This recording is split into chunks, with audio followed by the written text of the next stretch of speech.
ishu wixii loo baahnaa inay aragto hadday arki weydo, dhegtu wixii loo baahnaa inay maqasho hadday maqli weydo, qalbigu wixii loo baahnaa inuu weelayo hadduu weelayn waayo, waa dhib. ilaahay baa qur-aanka wuxuu ku leeyahay jahannama duul baan ugu talagallay jin iyo insiba ka mid ah. ahlu naarka maxaa u calaamada marka? waxaa u calaamada baa rabbi leeyahay lahum quluubun laa yafqahuuna biha walahum acyunun laa yubsiruuna biha walahum aadaanun laa yasmacuuna biha.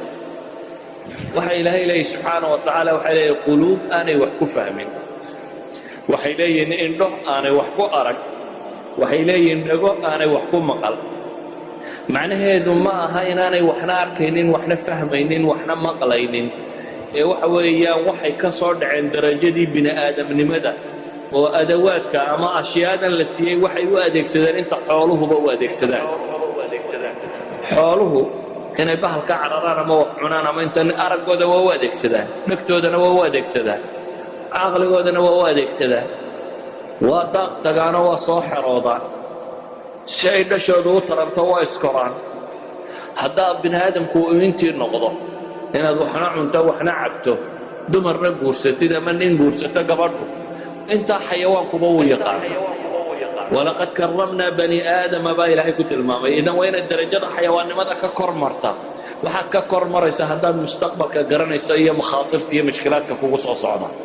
sida awgeed ilaahay kuwa wuxuu ku tilmaamay caqli iyo garaad iyo wax faham iyo wax maqal iyo wax aragtoona inaanay lahayn. dabeetana ilahay wuxuu uhi ulaa'ika kalancaam, kuwani waa xooloo kale. markaas haddana la yidhi bal hum adal, waa ka liitaan. waa xooloo kaleo adawaadkan intay u adeegsadaan waa inta xooluhu u adeegsadaan. waa ka liitaano de iyagu bini aadam bay ahaayeen, waxaa la rabay inay xoolanimada ka sarreeyaan. mar haddii ay ka sarrayn waayeen iyagoo ilaahay siiyey subxaana wa tacaala wixii ay kaga sarrayn waayeen, waxay kaga sarrayn lahayn iyadoo alla siiyey, waa liitaan.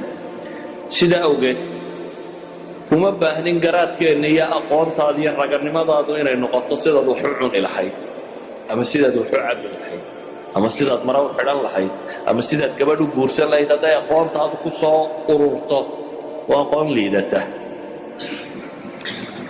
aqoontu waxay ahayd inay u tallowdo xad ka sarraysa xadka xayawaanka. xayawaanka qur-aanku wuxuu u adeegsadaa marka basharka lagu tilmaamo waa maruu bini aadamnimadiisii luuskareeyey ama lumiyey. ninka caalimka ah ee aan diinta ku dhaqmine barbar cararay, ilaahay wuxuu ku tilmaamay kalkalbi in taxmil calayhi yalhad aw tatruku yalhad. ey buu la mid yahay, haddaad eridana carab ku laalaadin waa haraaryoon, haddaad iska daysana waa haraaryoon baa ilahay yidhi subxaana wa tacaala. waa wadaadkii kitaabka dhinac orday. rabbi subxaana wa tacaala caamada diinta iska dhagamarta wuxuu ku tilmaamay kaannahum xumurun mustanfiratun farat min qaswara.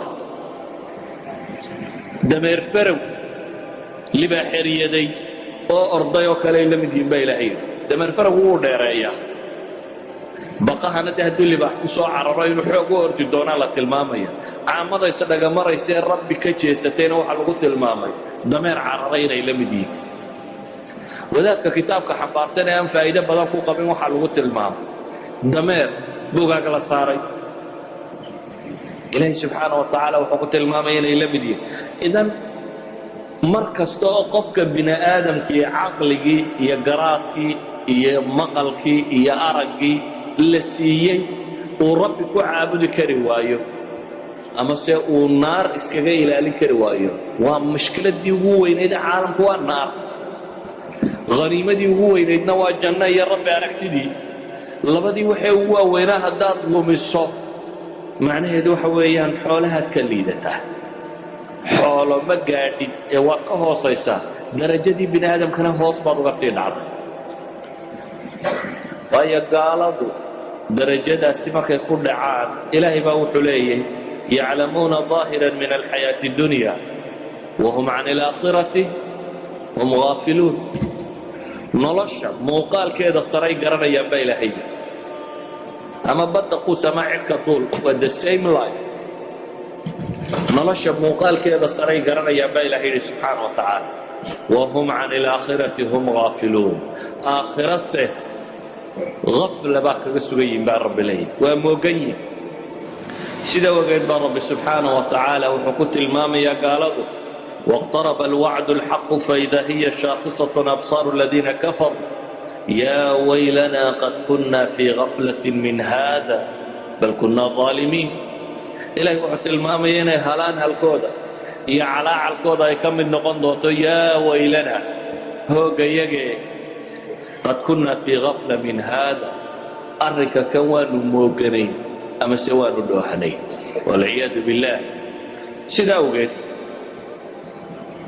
maalintaasi waxa bini aadamku uu tamaniyo waxaa ka mid noqon doona waxaad hadda haysataa waxyaabaha ugu waaweyn ee bini aadamku uu tamaniyi doono tamanigu waa waxaad yididiilan doonto axlaamtaada iyo dreamiskaaga waxyaabaha aad rajayn doonto waxaa ka mid noqon doona yaa mar uu dunidii celiyo jaanisi siiya waa kan maanta aad sheekada ku bixinaysa ee beerdaraynaysa ee cayaaraysa ee boodboodaysa bal ee macaasida ku baxaya waa wakhtiga maanta aan qiimaha agtaada ka lahayn waa nolosha maanta aad isleedahay maxaad ku haysataa dadku waxay isleeyihin maxaad haystaa xoolo ma haysto waxba ma haysto maxaan ku haystaa meesha ka jooga tan aad hiifayso ayaad ku warwari doontaa yaa mar dambe tii soo celiya ilaahu yaa tii mar uun igu soo celiya si awgeed baa ilaahay wuxuu leeyahy subxaana wa tacaala حتى إذا جاء أحدهم الموت قال رب ارجعون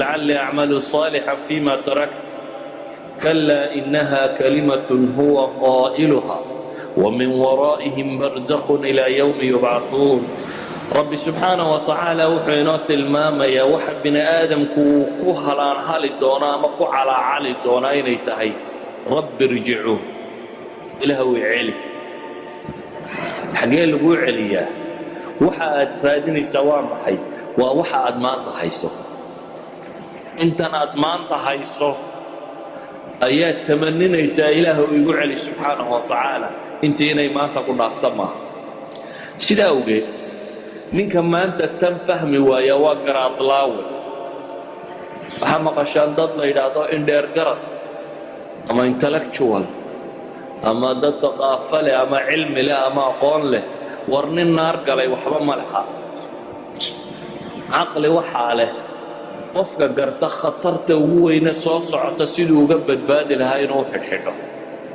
sidaa awgeed baa ilaahay subxaana wa tacaala aakhira wuxuu ku tilmaamayaa inay sheegan doonaan oo qiran doonaan inaanay caqli lahayn waqaaluu low kunnaa nasmac aw nacqil ma kunna fii asxaabi saciid ilaahay wuxuu leeyahy subxaana wa tacaala waxay aakhiro marka la yimaado odhan doonaan low kunnaa nasmac simaca qubuul markaanu dunida joognay haddaanu wax maqli lahayn ama se haddaanu garaad yeelan lahayn dad caqli u saaxiiba haddaanu noqon lahayn maa kunnaa fii asxaabi saciir saciiro dadkeeda maanan ahan saciira caqlilaa waa gala sidaa awgeed baa ilaahay wuxuu leeyahy subxaana wa tacaala dadka caqliga leh may ahayn inay galaan meesha tan iyagaa isku qirayoo leh haddaanu caqli leenahay saciira maanan galle faاctarafuu bidanbihim fasuxqan liasxaabi saciir rabbi wuxuu leeyahay subxaana wa tacaala